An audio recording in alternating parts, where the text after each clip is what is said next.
بسم الله نبدأ. أهلا فيكم في قصة وخلاصة جديدة للنهاردة، وصلى على النبي ويلا بينا نبدأ الملخص. الفيلم بتاعنا من بطولة جورج كلوني وبراد بيت، اتنين نجوم تقال متجمعين في قصة أكشن كوميدية مليانة مفاجآت. القصة بتبدأ من نيويورك في ليلة ملخبطة، لما وزيرة بتلاقي نفسها في ورطة كبيرة بعد ما يموت شاب كان معاها في الأوتيل. الست دي بتتصل بالمصلحين، ودول شغلتهم يخلصوا أي مصيبة من غير ما يسيبوا وراهم أي أثر. المفاجأة إن اتنين من المصلحين يوصلوا في نفس الوقت، واحد فيهم جورج كلوني والتاني براد بيت، وعشان أساميهم الحقيقية ما اتذكرتش طول الفيلم احنا هنا هناديهم جورج وبراد. جورج وصل الأول وبدأ يتفقد المكان، وبعدها راح ياخد المعلومات من مارجريت، سألها ازاي اتعرفت على الولد وفين والتوقيت.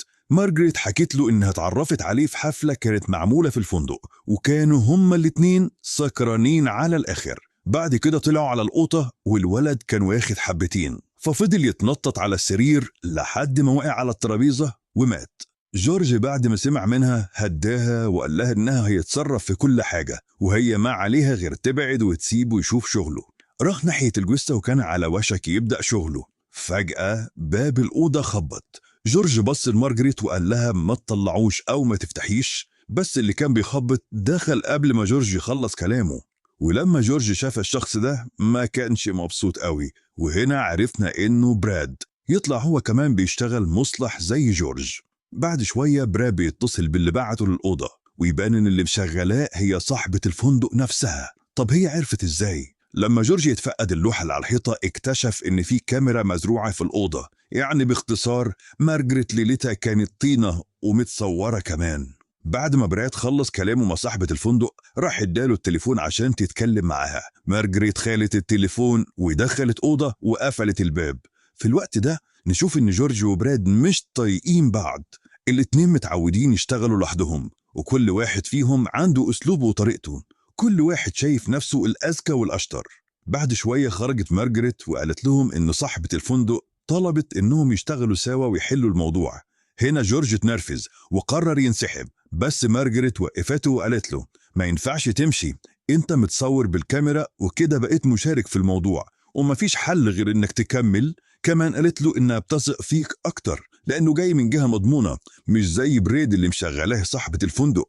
وقتها جورج رجع عن قراره. من الناحية التانية براد كان بيتكلم مع صاحبة الفندق وقال لها مش ده الاتفاق، أنا مش هشتغل مع الراجل ده. ساعتها ردت عليه وقالت له أنت شايفه مش مؤهل؟ قال لها لا، هو شاطر وبيفهم في شغله كويس. طب ما هو شاطر، ليه مش عاوز تشتغل معاه؟ هيشتغل تحت إشرافك لحد ما تخلص المهمة وبس. وقتها براد وافق إنه يكمل. رجع لعند مارجريت وبدأ يسألها نفس الأسئلة اللي سألها جورج قبل كده، وردت بنفس الكلام. بعدها قالوا لها إنها تروح بيتها ويسيبوهم يشوفوا شغلهم. ودوها شوية لبس معاهم عشان تغير هدومها اللي مليانة دم. مارجريت اختارت جيبة طويلة من عند جورج وبلوزة من عند براد، وبعد ما خلصت لبس قالوا لها تخرج من الأوضة عادي كأن مفيش حاجة حصلت وتعيش يومها طبيعي. بعد ما مشيت مارجريت جورج وبراد بدأوا يشوفوا شغلهم، أو بمعنى أدق جورج بدأ يشتغل بجد، وبراد كان قاعد مرتاح يراقب ويديله ملاحظات ويستفزه ويقول عليه تقليدي. بس جورج ما اداهوش أي اهتمام وكمل تنظيف المكان. وأثناء ما جورج كان بيجمع هدوم مارجريت من الحمام براد لاحظ حاجة مستخبية. لما فتشها لقاها شنطة، فتحها ولما بص جواها اتصدم، طلع إنها مليانة مخدرات.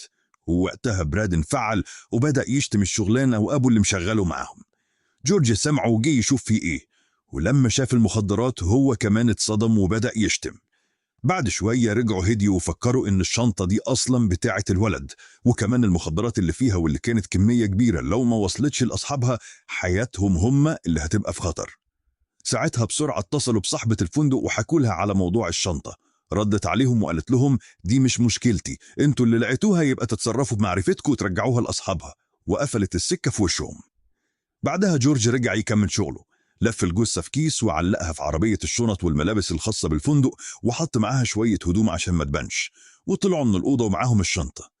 ولما نزلوا الجراج براد قطع كابلات الكاميرات عشان الحارس يسيب المكان وهم يقدروا يشتغلوا براحتهم. جورج خلص وطلع بره، جاب عربيته وحط فيها جثة الشاب، وكانت العملية متقفلة بالملي. بعدها قعدوا يتكلموا عن المصيبة الجديدة اللي وقعت عليهم، الشنطة المليانة مخدرات. وهم بيتناقشوا ويتنرفزوا على بعض، فجأة باب العربية الخلفي اتفتح والجثة اتحركت. الصدمة إن الولد طلع لسه عايش. وقتها جورج وبراد اتصدموا، بس ما طولوش في الصدمة، بسرعة راحوا ضربوه لحد ما فقد الوعي تاني وقفلوا باب العربية. في اللحظة دي الحارس سمع دوشة وسألهم لو محتاجين مساعدة. هم بسرعة اتصرفوا وردوا عليه إنهم تمام، وركبوا العربية. براد بدأ يزعق لجورج إزاي ما اتفقدش النبض. جورج أكد له إنه فعلا اتفقد النبض وما كانش فيه أي حاجة، وقال يمكن الجرعة اللي كان واخدها خلت النبض ضعيف لدرجة ما حسش بيه. جورج قال لبراد إنه هيتصل بواحد من معارفه يتصرف في حالة الولد دي، لكن لما اتصل ما حدش رد. وقتها براد جرب هو كمان يتصل بمعارفه، وفعلا واحد رد، وبراد بدأ يشرح له الوضع اللي هم فيه. فينطلقوا على طول لمكان الشخص ده، ولما وصلوا للحي الصيني بدأوا يسوقوا بحذر عشان ما يلفتوش الأنظار ليهم. براد نزل من العربية وراح ناحية بيت معارفه، وفضل يرن الجرس لحد ما فتحت له ست. وقتها عرفنا إن دي هي الدكتورة اللي بيشتغل معاها. بسرعة بدأ يشرح لها المشكلة اللي واقع فيها، بس الدكتورة رفضت تساعدهم بحجة إنها مش بتشتغل النهاردة. في اللحظة دي جورج لمحها، فنزل من العربية وراح ناحيتهم وسألها ليه ما ردتيش على مكالماتي؟ وقتها نكتشف إن الدكتورة دي بتشتغل مع الاتنين سوا. وبعد كلام وأخذ ورد كتير وافقت تساعدهم، وطلبت يدخلوا من الباب الخلفي للبيت. دخلوا الولد عندها، وبعد ما شافته طلبت منهم يسيبوا الأوضة ويطلعوا بره عشان تكمل شغلها. براد وجورج قاعدين بره بقى يستفزوا بعض بالكلام زي العيال الصغيرة. وقتها نعرف إن الدكتورة أنقذت حياة الولد. والغريب إن جورج في نفس اليوم طلب مساعدتها قبل كده وهي رفضت، ففهم ساعتها ليه ما ساعدتهوش. بس وهم مندمجين في الكلام فجأة الولد جري من البيت. الاتنين اتصدموا ووقفوا يتفرجوا عليه كأنهم مش مصدقين. الدكتورة خرجت بسرعة وصرخت فيهم بتتفرجوا على ايه؟ روحوا رجعوه. على طول براد وجورج ركبوا العربية يجروا وراه. بس يا سيدي الولد ده كأنه عنده رجلين ب300 حصان. جري منهم بالعربية وما قدروش يلحقوه لحد ما دخل مركز تجاري صغير. براد دخل وراه يطرده، وجورج فضل يلف بالعربية لحد ما يوصل للباب الخلفي. ولما وصل اصطدم بالولد وطار في الهوا شقلباز. لكن المفاجأة الولد وقف على رجليه عادي ورجع يجري تاني. المطاردة فضلت شغالة في الشوارع لحد ما مسكوه أخيرا على جسر. بعد ما لف بيهم نص المدينة رجعوا بيه تاني عند الدكتورة، بس المرة دي هي رفضت تكمل وقالت لهم خلاص خدوا العلاج ده ادوه له كل 6 ساعات مع مية كتير. ورمت العلاج من الشباك وقفلت في وشهم. المشهد بعد كده ننتقل نشوف التلاتة في أوضة فندق. جورج وبراد بيحاولوا يطلعوا من الولد أي معلومة عن أصحاب المخدرات. في الأول ما نطقش، فقرروا يغيروا الأسلوب وهددوه بالقتل. الطريقة دي نجحت، والولد بسرعة قال لهم كل حاجة. حكى لهم إن المخدرات دي بتاعت واحد اسمه لاكرينج، والأصل إن صاحبه هو اللي كان هيوصل البضاعة. بس بما إن صاحبه وأمه تعبت ودخلوها المستشفى طلب منه هو اللي يوصل البضاعة مكانه. المفروض كان يروح يستلم جهاز اتصال يوصله بالعنوان اللي لازم يسلم فيه البضاعة، لكنه ما خدوش. والمشكلة إنه لما أخد الحاجة الممنوعة ودخل الفندق كمل سهر وشرب ونسي الشنطة ونسي حتى إنه لازم يسلمها. ده غير إنه انبسط بالجو هناك، والبنات أول مرة يقربوا منه فزود الجرعة وده اللي خلاه ينهار ويقع على الأرض. كمل كلامه وقال لهم إنه لازم يروح مكان عشان يستلم جهاز التعقب اللي هيوصله للعنوان المطلوب. وفعلا نشوفهم بعد كده في المكان واللي يطلع مجرد بار. هناك لاحظوا إن في عصابة روسية موجودة ورئيسهم ديمتري عامل حفلة لبنته. جورج وبراد أول ما شافوه استخبوا بسرعة، والولد استغرب وسألهم في إيه؟ أنتوا شايفين حاجة أنا مش شايفها؟ قالوا له إحنا نعرف الشخص ده واشتغلنا معاه قبل كده في عمليات كتير، لو عرف إننا هنا ومع بعض هيخلص علينا فورا، إحنا بالنسبة له شهود على جرايمه. الولد اقترح لهم خطة، كل واحد يدخل لوحده وهو في الآخر يدخل يجيب الجهاز وهم يراقبوه من بعيد. هم ما كانوش واثقين فيه قوي بس ما كانش قدامهم حل تاني فوافقوا. دخلوا مكان الحفلة وكل واحد لوحده، وبراد وجورج بيراقبوا الولد من بعيد. الولد راح للشخص اللي شغال هناك وقال له إنه المفروض يستلم جهاز منه، بس الراجل ما كانش سامعه، اداله عصير كوكتيل ومشي يشوف زباين تانية. الولد شاف إن مفيش فايدة مهما نادى عليه فنط لجوه وخد الجهاز وطلع بسرعة، لكن الأمن لمحوه وقبضوا عليه وخدوه أوضة على جنب.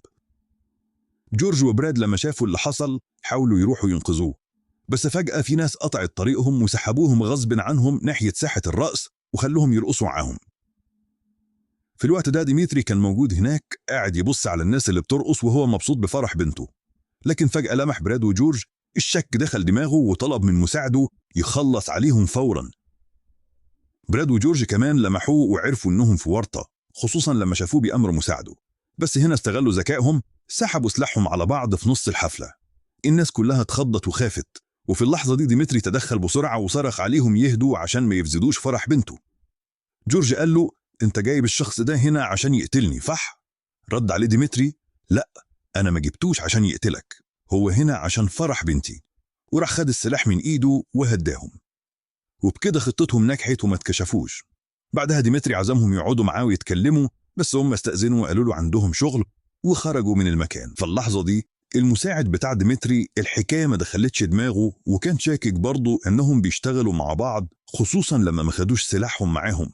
نرجع لجورج وبراد ونشوفهم وهم رايحين للعربية، والولد كان مستنيهم هناك واخد ضربتين جامدين على وشه، والأهم إن الجهاز كان معاه.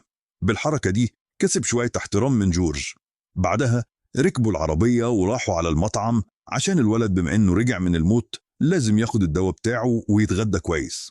ساعتها الولد سابهم ودخل الحمام، وبراد قعد جنب جورج وقال له لازم نتخلص من الولد ده عشان كشفنا وكشف شغلنا، ودلوقتي يقدر يبلغ عننا الشرطة في أي لحظة. وكمل كلامه وقال هنغير الخطة ونخلي الولد يروح لوحده ويسلم المخدرات، وغالبا الناس اللي هتستلمها منه هيقتلوه، ولو ما قتلهوش احنا هنخلص عليه. الاتنين وافقوا على الخطة. في اللحظة دي الجهاز رن، ولما حاولوا يقروا العنوان اللي جالهم في الرسالة ما قدروش، فلبسوا نظاراتهم وقريوا العنوان. بعد شوية الولد خرج من الحمام وروه العنوان اللي مكتوب على الجهاز، وبسرعة راحوا للعنوان. المكان كان مبنى قديم. الولد نزل من العربية ودخل جوه. ساعتها جورج لاحظ ان براد ظهره بيوجعه، فاداله علاج يخفف عليه، وبراد خد حباية ورجع العلبة لجورج اللي هو كمان خد منها حباية. نرجع للولد اللي اتأخر في الخروج، وبراد وجورج بدأوا يقلقوا عليه. شكل ضميرهم صحي، وهم على وشك ينزلوا من العربية لقوا مجموعة رجالة مسلحين وصلوا للمكان ودخلوا المبنى. وفجأة المساعد بتاع ديمتري كان ورا عربية براد وجورج وبدأ يطلق عليهم نار. على طول جورج حرك العربية عشان يهربوا من الهجوم، ونزلوا خدوا أسلحتهم وجهزوا نفسهم، وفي رمشة عين خلصوا على المساعد بتاع ديمتري والرجالة اللي معاه. بعدها راحوا ناحية المبنى اللي دخل الواد. قبل ما يوصلوا شافوا 2 طالعين من المبنى مضروبين بالرصاص وماتوا عند الباب. دخلوا بسرعة المبنى، والصدمة إنهم لقوا الكل مقتول.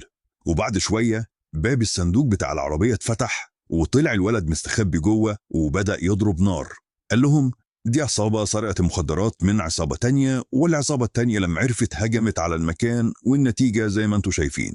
بس جورج سأله لو احنا عايزين نبين ان العصابتين دول هجموا على بعض واحنا ما كناش هنا هنعمل ايه؟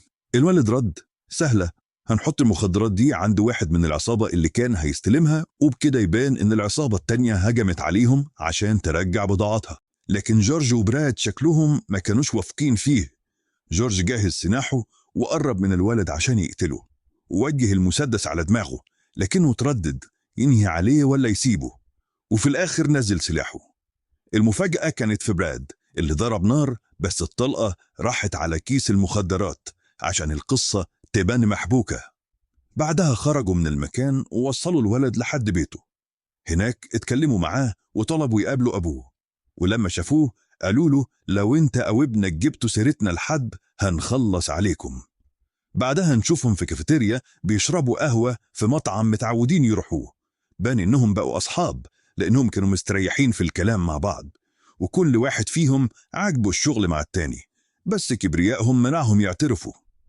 جورج قام عشان يمشي، بس افتكر حاجة مهمة ورجع يسأل براد صاحبة الفندق جابت رقمك منين؟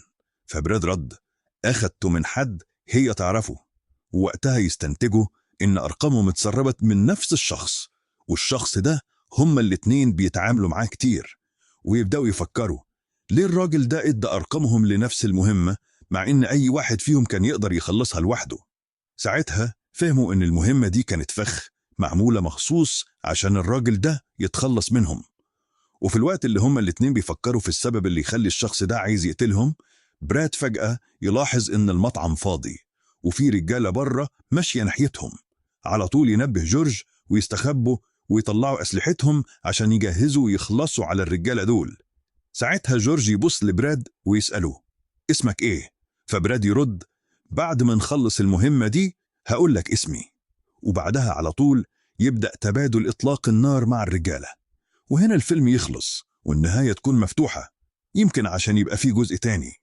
وعلى كل حال يا عزيزي المشاهد، لو عجبك ملخصنا ما تنساش تعمل لايك واشتراك في القناة عشان يوصلك كل جديد، وسيب لنا تعليقك تحت وقول لنا رأيك لأنه بيفرق معانا جدا. سلام.